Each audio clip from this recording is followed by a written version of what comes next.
자, 반갑습니다. 정의뇌박 이지원입니다. 오늘 저희 부원장님과 함께 또 영상 촬영하고 있습니다. 안녕하세요. 부원장 김미경입니다. 네.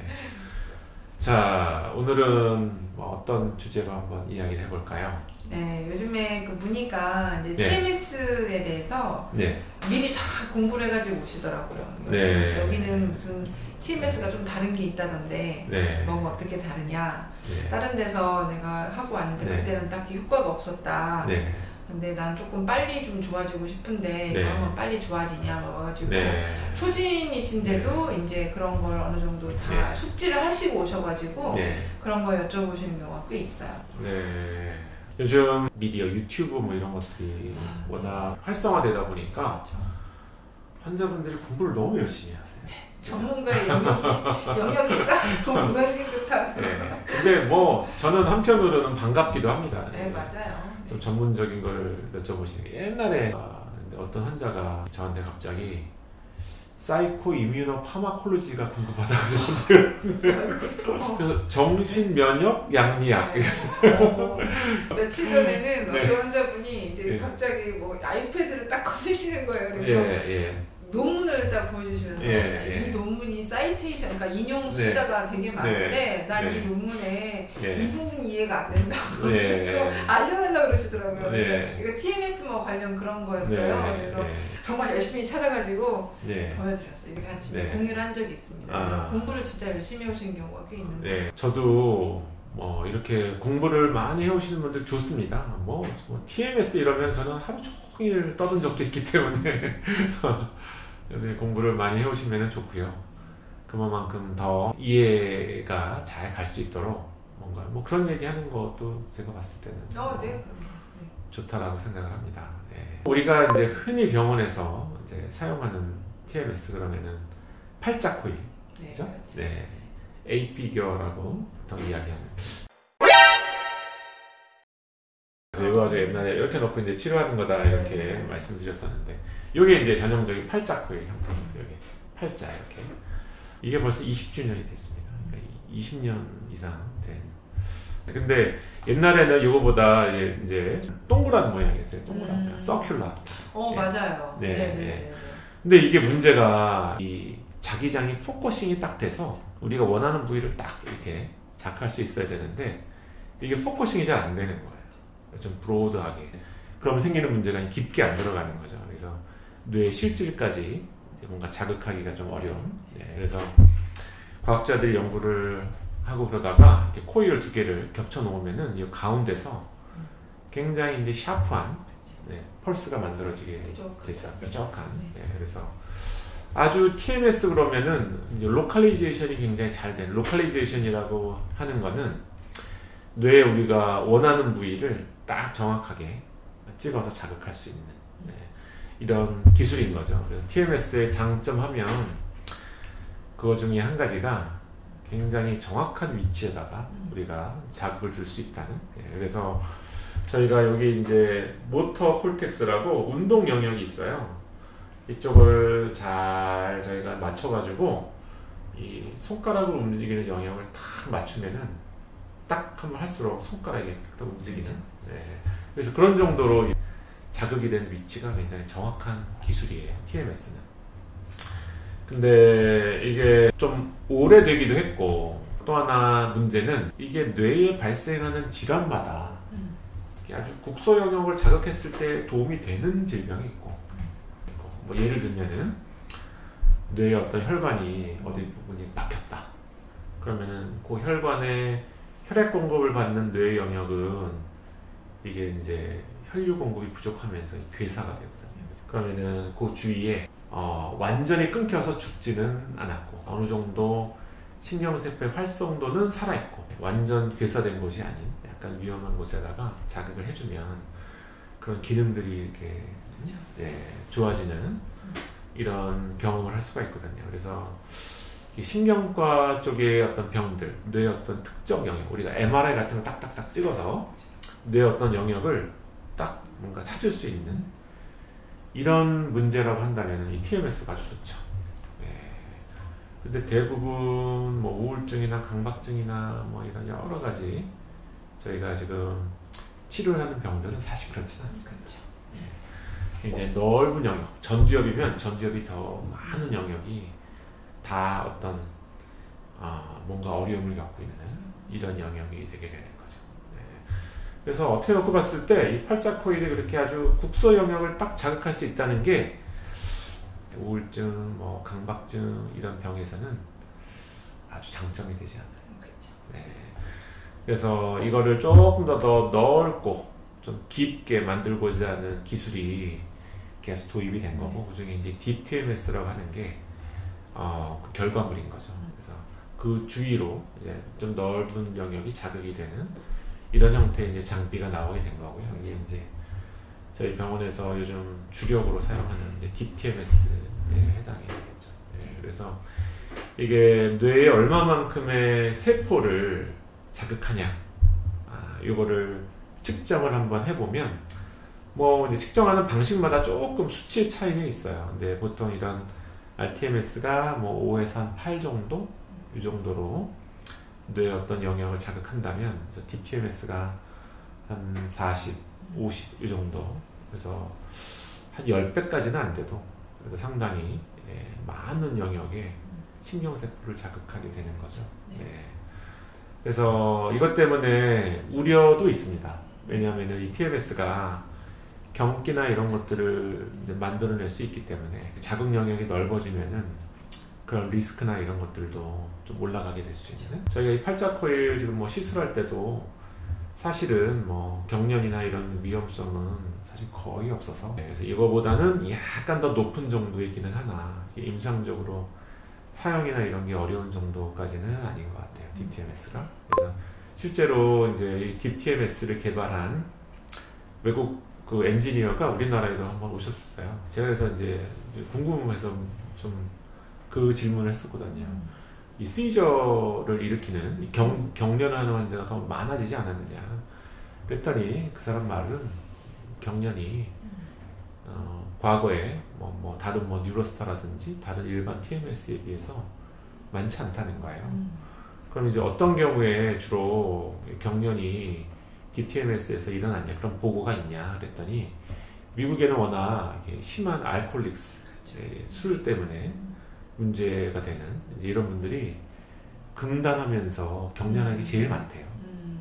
그래서 어디 이제 뭐 입원되고 이러면서 술을 안 먹었는데 왜 알코올은 금단이 3일째 피크가 되죠. 그러면서 경련이나 이런 것들까지 일으킬 수 있는 굉장히 심한 형태로 나타나게 되는데, 그때 이제 TMS 치료랑 이제 맞물리면은 경련이 일어나게 되는 거예요. 그래서 그런 경우가 가장 흔하게 이야기되는 경우이다. 근데 그거는 과거에 팔자코일이 있었을 때도 비슷한 상태였다, 이렇게 얘기를 하고 그러시더라고요. 저는 뭐 거의 알코올 중독 금단 때 TMS를 사용해 본 적이 없어서 별로 그런 경련이라고 하는 게 큰 뭐 리스크가 되지는 않는 것 같아요. 옛날에 이 팔자코일로 치료를 했을 때는 한 15번, 20번 정도는 치료를 해야 어느 정도 우울감이나 이런 것들이 개선이 되는. 근데 제가 이제 DTMS로 바꾸고 난 다음에는 한 10번이면 충분하더라고요. 제 경험상으로도 이전의 치료에 비해서 훨씬 더 강하다는 느낌이 있고요. 또 한 가지는 이 TMS를 처음에 이제 이 팔자코일로 치료를 받으시다가 DTMS로 바꾸시는 분이 있고, 또 DTMS를 받으시다가 이 팔자코일 다시 바꾸신 분이 있고, 그분들이 이제 가장 차이를 많이 느끼시더라고요. 자극이 되는 뭐 정도나 어떤 뭐 느낌이나 이런 게 많이 좀 틀리다, 이렇게 말씀을 하시더라고요. 그런데 이제 우리나라의 DTMS가 보급 대수가 아주 많지는 않습니다. 지금 뭐 20대를 조금 넘어가는 정도, 그 중에서도 거의 대부분이 저희 에이지브레인에서 지금 이용을 하고 있고요. 그래서 뭐 어디 가서 어떤 TMS 장비든 충분히 이제 치료적으로 도움을 받을 수 있다라고 생각을 하고요. 다만 기존의 TMS 치료에 좀 만족을 못 하시는 분들, 이런 분들은 뭐 이지브레인에서 뇌파 검사로 TMS가 일단 적당한 케이스인지 이런 것들을 좀 확인을 받으시고, 좀 더 효과가 좀 확실하게 있는 좀 더 강한 이런 치료 장비로 옮겨서 치료를 받으시면은 또 TMS 치료에 대한 효과를 이제 더 보게 되실 수도 있지 않을까 이렇게 생각이 됩니다. 환자분들이 다른 데서 이제 RTMS 하고 오시다가 리티엠스 하시면 약간 효과가 좀 더 이렇게 느껴진다라고 말씀하시는 분도 좀 있고, 이제 DTMS를 하다가 뭐 사정상 이제 RTMS로 넘어가시는 분들이 있는데, 이제 어떤 분은 또 그게 조금 더 나한테 좀 편하다라고 이렇게 말씀하시는 분도 있고, 좀 개인차는 확실히 있는 경우가 좀 있습니다. 그래요. 그래서 저도 뭐 지금 이 팔자코일 TMS를 잘 사용하고 있고요. 이 RTMS가 주로 제가 봤을 때 가장 좋은 케이스는 가끔 이제 이명 환자분들 보고 그러시는데, 이 DTMS는 뭐 헬멧을 어떻게 막 돌려서 쓰고 막 이래야지 위치를 찾을 수 있을까, 이명이 있는 그 부위를 딱 맞춰서 치료하기는 조금 어렵죠. 그래서 이제 그런 경우, 또 가끔씩 이 환청이나 이런 것들이 잘 없어지지 않아서 주로 이제 청각 영역 이쪽을 좀 자극해야 되는 경우가 있어요. 그런 경우에는 이런 일반적인 TMS, 이제 팔자코일 TMS를 이용을 하게 되는 경우가 있고요. 그리고 뭐 그러면은 뭐 이지브레인과 뭐 다른 병원의 TMS 차이가 뭐가 있느냐, 이런 것들을 많이 궁금해하세요. 근데 저희 이제 이지브레인은 어쨌든 뭐 제가 뭐 이런 쪽으로 이제 전공도 하고 연구도 많이 하고 이래서 저희 이지브레인에서 쓰는 세팅은 제가 다 만들어 놨습니다. 그래서 TMS 자극이 얼마나 충분하게 가해졌는지 이거를 보통 체크하는 두 가지 파라미터가 있어요. 그 중에 한 가지는 이제 펄스 수거든요. 펄스 수. 내가 한 번 치료받을 때 몇 번 펄스를 만드냐. 그래서 지금 내가 TMS 치료를 받고 있는데 이게 정말 충분하게 치료를 받고 있는 건지 궁금하시다 그러시면은 그 TMS 치료를 받고 계신 그 원장님한테 내가 지금 한 몇 번 펄스를 맞고 있는지 한번 여쭤보시는 것도 한 가지 방법이에요. 이런 말을 하면 다른 원장님이 싫어하실까요? 어려운 질문은 아니어가지고. 그죠. 근데 뭐 이런 정도는 알고 계셔야 되지 않을까. 장비를 보면 다 나옵니다. 몇 번 펄스로 어떤 프로토콜이 이제 만들어져 있는지. 그래서 그 펄스 수가 좀 충분할수록, 많을수록 좀 강한 치료가 되는 거죠. 그래서 펄스 수가 충분한지 확인하시는. 저희 병원에서 시행하는 펄스 수는 아주 충분합니다. 그렇죠. 이렇게 많죠. 아주 충분하게. 제가 막 이제 세팅을 그렇게 만들어 놨거든요. 펄스 수가 충분하게 들어가게. 그리고 또 하나가 이제 보통 이제 모터 스레스홀드라고 왜 손가락을 움직이는 이 정도의 이제 마그넷 그 펄스 세기에 몇 %로 자극을 했느냐, 100%로 했느냐, 아니면은 뭐 90%로 했느냐, 110%로 했느냐. 이게 모터 스레스홀드, 그러니까 내 손가락 움직일 수 있는 세기의 110%다 그러면 이 세기보다 10%는 더 세게 자극하는 거거든요. 그래서 이 모터 스레스홀드 대비해서 세기의 퍼센테이지가 올라갈수록 사실은 더 강한 자극이 되는 거죠.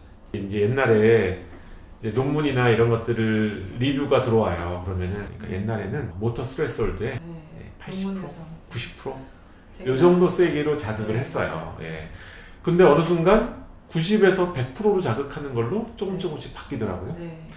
좀 더 있으니까 100에서 110%로. 요즘 110 되게 많이. 그죠. 요즘 110%, 뭐 120% 이렇게. 그러니까 TMS가 이제 맨 처음에는 아주 많이 알려져 있지 않은, 그리고 이제 안전성이나 이런 것들에 대해서도 임상 의사가 약간 확신이 없는 거죠. 그러니까 이제 이제 낮은 세기로 치료를 좀 했다가 이게 치료 세기가 올라가니까 조금은 더 효과나 이런 면에서 도움을 더 줄 수가 있는 거죠. 그래서 내가 TMS 장비로 치료를 충분하게 받으려면은 모터 스레스홀드 대비 좀 충분히 높은 퍼센테이지로 자극을 받아야 내가 도움을 받을 이제 가능성이 굉장히 높고요. 그리고 펄스 수를 좀 충분히 받아야 내 뇌가 그 자극에 좀 도움이 될 이제 가능성이 좀 높은 거죠. 그래서 보통 왜 하이 프리퀀시, 로우 프리퀀시 이렇게 TMS마다 저주파 자극, 고주파 자극이 있어요. 그래서 고주파 자극 기준으로 제가 봤을 때는 그래도 한 2000펄스는 넘어가야 한번 치료받을 때 그래야지만 좀 도움이 되지 않을까 싶고요. 로우 프리퀀시로 자극을 하는 경우가 있는데 제가 봤을 때는 로우 프리퀀시는 펄스가 많이 들어갈 수가 없습니다. 사실 저는 이제 로우 프리퀀시를 거의 시술하고 있지 않죠. 주로 이제 하이 프리퀀시 쪽으로. 왜냐하면 그만큼 더 충분한 자극이 가해져야 증상 개선이나 이런 데 도움이 더 될 거기 때문에. 그래서 이런 내용들은 그냥 일반 분들이 이해하기는 굉장히 어려운 내용이죠. 저희 정신과 선생님들 학회할 때나 제가 가서 이야기하는 이제 내용인데, 어떻게 이제 시대가 지나서 많은 분들이 궁금증이 점점 더 많아지시다 보니까 이제 이런 이야기까지 유튜브에서 제가 이야기를 하고 있는. 네. 그래서 저희 이제 이지브레인에서는 어쨌든 펄스 수는 굉장히 충분하게 2000 펄스 정도가 아니라 한 3000 뭐 그런 정도로 굉장히 충분하게 이제 시술을 진행하고 있고요. 또 모터 스트레스 홀드도 훨씬 더 높은 정도까지 세기를 이제 변화시켜가면서 자극을 해드리고 있습니다. 그래서 충분하게 이 TMS 치료를 통해서 뇌 기능을 되찾는데 저희가 도움을 드리고 있습니다. 어쨌든 이런 좀 전문적인 부분에 대해서 좀 그동안 궁금하셨던 분들에게 도움이 되는 유익한 정보였으면 좋겠네요. 자, 그러면은 오늘 내용 여기서 마치도록 하겠습니다. 시청해주셔서 감사합니다.